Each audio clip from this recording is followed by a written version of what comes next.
아들이 제 피 같은 돈 3억을 장인 장모에게 가져다 바쳤습니다. 엄마, 도울 수 있는 쪽이 돕는 게 맞다고 생각해. 남편도 제 편이 아니었어요. 그까지 돈 가지고 무슨 전쟁을 하냐?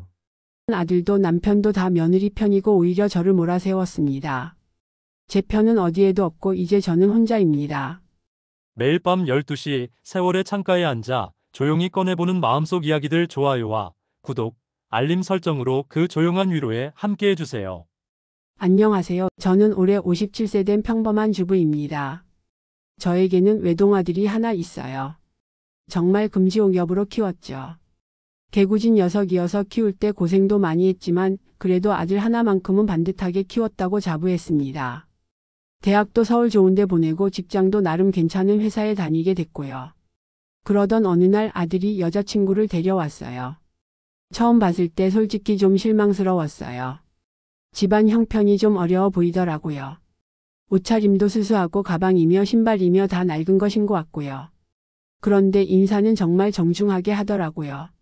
어머님, 안녕하세요. 항상 건강하시죠? 목소리도 작고 차분하고 제가 뭘 물어봐도 네, 어머님 하면서 고분고분하게 대답하고요.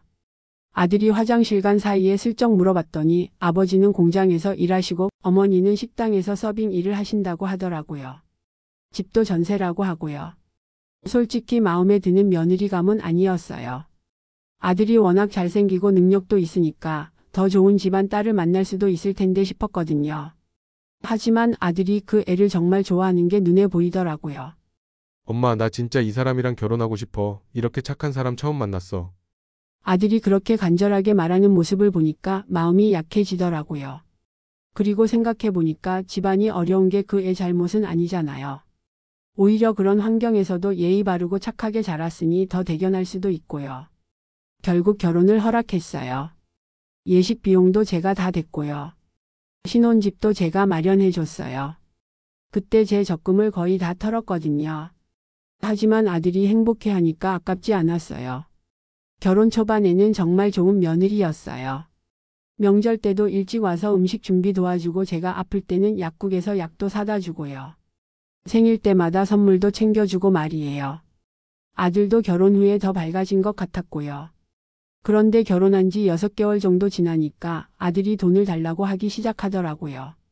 엄마, 미안한데 2천만 원만 빌려줄 수 있어. 이사 비용이 좀 부족해서. 엄마, 차 할부금이랑 보험료 때문에 1,000만 원만 더 도와줄래? 엄마, 집에 가전제품 좀 사야 하는데. 처음에는 그래 새 살림 차리느라 돈들 일이 많겠구나 싶었어요. 젊은 부부가 처음 독립해서 살려면 들어갈 돈이 한두 개가 아니잖아요. 그래서 이것저것 다 해줬어요. 그런데 이상한 게 몇 개월이 지나도 아들 네 집에 가면 딱히 바뀐 게 없더라고요. 집도 그대로고 차도 그대로고요. 가전제품도 몇 개 더 생긴 것 같지도 않았고요. 돈은 다 어디에 썼니? 하고 물어봤더니 아, 그게 와이프랑 여행도 좀 다녀오고 외식도 하고 그랬어요. 신혼이니까 추억도 만들어야 하잖아요. 그렇게 대답하더라고요. 솔직히 좀 어이없었지만 그래도 아들이니까 이해해 주려고 했어요. 신혼 때 좋은 추억 만드는 것도 중요하다 생각했거든요. 그런데 돈 달라는 게 점점 자주 해지더라고요. 한 달에 한 번도 있고 때로는 한 달에 두세 번도 있고요. 액수도 처음에는 100만 원, 200만 원 이랬는데 나중에는 몇천만 원씩 달라고 하더라고요. 엄마 정말 급해서 그래요. 정말 고마워요. 말이 빌리는 거지 갚은 적은 한 번도 없었어요. 제가 따져 물으면 아직 좀 어려워서 하면서 얼버무리고요. 저도 바보는 아니라서 뭔가 이상하다는 생각이 들기 시작했어요. 도대체 그 많은 돈을 어디에 쓰는 건지 궁금해지더라고요. 그러던 어느 날 마트에서 장을 보고 나오는데 며느리를 봤어요. 그런데 혼자가 아니라 중년 여성 한 분과 함께 있더라고요. 처음 보는 분인데 며느리가 그분 팔을 꼭 끼고 다니면서 이것저것 카트에 담아주고 있었어요. 저분이 친정어머니구나 싶었어요. 결혼할 때 한 번 뵀는데 그때는 워낙 검소한 차림이셨거든요. 그런데 지금 보니까 머리도 파마를 하셨고 옷도 제법 좋은 걸로 입고 계시더라고요. 그래서 처음 보는 사람인 줄 착각한 거였어요. 궁금해서 멀찍이 따라가 봤어요. 그랬더니 주차장에서 새 차를 타고 가더라고요. 그것도 꽤 비싼 차였어요. 저 집에 차가 있었나? 확실히 하려고 며느리 친정 주소를 알아보고 몇 일 후에 가봤어요. 그런데 깜짝 놀랐어요. 아들네 집에서 걸어서 10분 거리로 이사를 와 있더라고요. 그것도 전세에서 아파트 분양으로 바뀌어 있었어요. 그 순간 머리가 띵해지더라고요. 설마 했던 일이 현실이 된 거예요. 집에 와서 아들을 불러서 물어봤어요. 너 혹시 내가 달라고 했던 돈을 친정해 줬니? 그랬더니 처음에는 아니라고 잡아떼더라고요. 하지만 제가 본 것들을 하나하나 말해주니까 결국 실토하더라고요. 엄마 미안해요. 와이프가 너무 힘들어해서. 며느리가 친정 부모님이 너무 고생하시는 걸 보니까 마음이 아프다고 자신도 어쩔 수 없이 도와주게 됐다고 하더라고요. 도와준다는 게 뭐가 도와주는 거야? 집도 사주고 차도 사주고 이게 도와주는 거야? 그게 전세금이 떨어져서 갈 곳이 없다고 해서. 저는 정말 어이가 없었어요. 그동안 제가 준 돈이 3억이 넘어요. 본인 신혼집도 제대로 꾸미지 못하면서 친정에는 집도 사주고 차도 사줬다는 거잖아요. 그럼 우리 돈으로 친정 부모님이랑 해외여행도 다녀왔다는 소리 아니야? 어떻게 알았어요? 아들이 당황하면서 묻더라고요. 사실 해외여행은 카톡 프로필 사진을 보고 떠본 건데 역시나 맞더라고요. 그때 진짜 화가 머리끝까지 났어요. 제가 평생 모은 돈으로 남의 집 부모님 해외여행까지 보내줬다는 게 말이 돼요. 며느리도 불러서 따졌어요. 처음에는 시치미를 뚝 떼더라고요. 어머님, 무슨 말씀이세요? 저희가 그런 일을 왜 해요? 그런데 증거를 들이밀고 아들이 이미 다 털어놨다고 하니까 결국 인정하더라고요. 죄송해요. 어머님, 하지만 저희 부모님이 너무 힘들어 하셔서 저도 어쩔 수 없었어요. 어쩔 수 없었다고요? 남편 돈으로 친정 부모 집 사주고 차 사주고 해외여행 보내주고서는 어쩔 수 없었다고 하더라고요. 그럼 그동안 우리한테 착한 며느리 행세한 건 다 연기였냐? 아니에요. 정말 어머님을 좋아해요. 하지만 부모님도 챙겨야 하잖아요. 좋아한다면서 속이고 거짓말하고 돈만 빼돌렸다는 게 말이 돼요. 저는 그 자리에서 바로 통장을 정리했어요. 그리고 아들한테 선언했어요. 이제부터 한 푼도 안 준다. 그리고 며느리는 우리 집 출입 금지다. 아들이 울면서 빌어도 소용없었어요. 엄마 정말 죄송해요. 다시는 안 그럴게요. 이미 늦었어. 너희들 믿고 준 돈만 해도 얼만데 그걸 다 갖다 부었으면서 이제 와서 미안하다고? 정말 최선을 다해서 키운 아들인데 부모한테 거짓말이나 하고 정말 배신감이 들었습니다. 우리 아들을 이렇게 만든 며느리가 정말 꼴도 보기 싫었어요. 며느리는 친정 부모님이랑 같이 와서 빌기도 했어요. 정말 죄송합니다. 다 제가 잘못했어요. 딸이 너무 착해서 저희를 위해서. 사도 모르게 돈을 빌려온 줄은 정말 몰랐습니다. 친정아버지가 그렇게 말하시더라고요. 그런데 말은 그렇게 하시면서 이미 받은 건 돌려줄 생각은 전혀 안 하시더라고요. 저는 단호하게 말했어요. 지금까지 받은 돈 다 돌려주세요. 아니면 법적으로 해결하겠어요.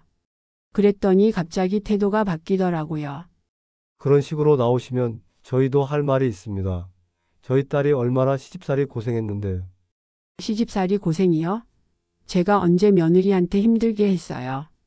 오히려 친딸보다 더 잘해줬는데 말이에요. 결국 변호사를 불렀고 그 과정에서 아들과의 사이가 틀어지게 되었습니다.